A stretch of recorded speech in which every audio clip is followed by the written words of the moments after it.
Just got fired? Tell me everything will be okay. Hi everybody, you're watching Career FAQs with John, where we take questions off the internet and try to answer them.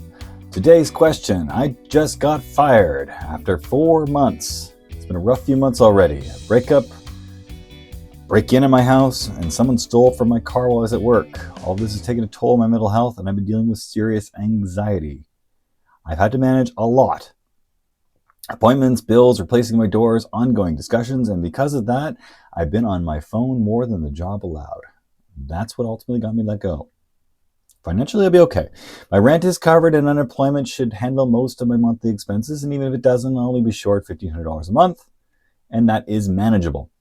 That's not what's bothering me the most. What's really weighing on me physically and emotionally is the fact that I'm unemployed again. The anxiety is intense, and even though it's only been 5 hours since I've got the news. I am in the middle of 2 hiring processes, though. That's good. The first is the same type of position I just lost. I've already done 3 interviews, and I'm waiting to hear if I've made it to the final round. It's between me and one other candidate. Okay, cool.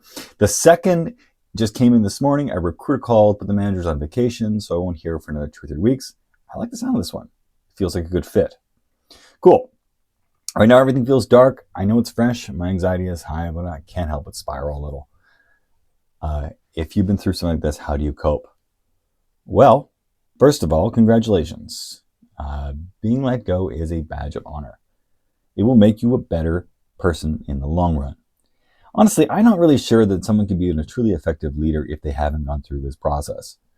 Now, I have been let go before, and here's what I've learned. Let me break it down like this. 1, you got let go. Do you know why? Probably not exactly. You think you do, but you didn't.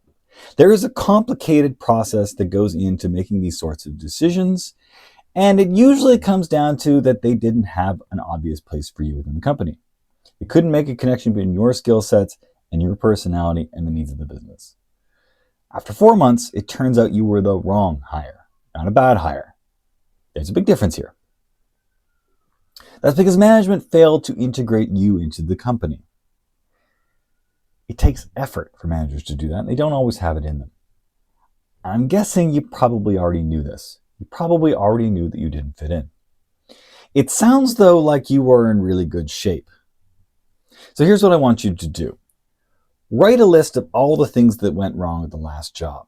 Find someone who can objectively work through that list and figure out the difference between what was in your control and what wasn't in your control. The things that were in your control you can learn from. Super.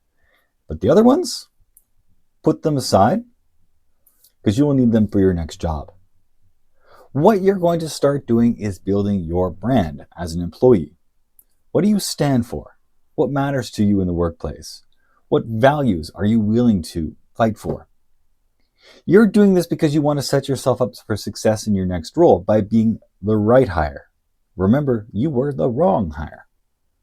You'll be listening to what hiring managers have to say in a very different way because of this. You'll be presenting yourself as someone who will invest in their business, someone who is wise enough to look beyond the paycheck, and someone who is able to articulate how someone can effectively manage them. That's the value you can now offer. Like I said, congratulations.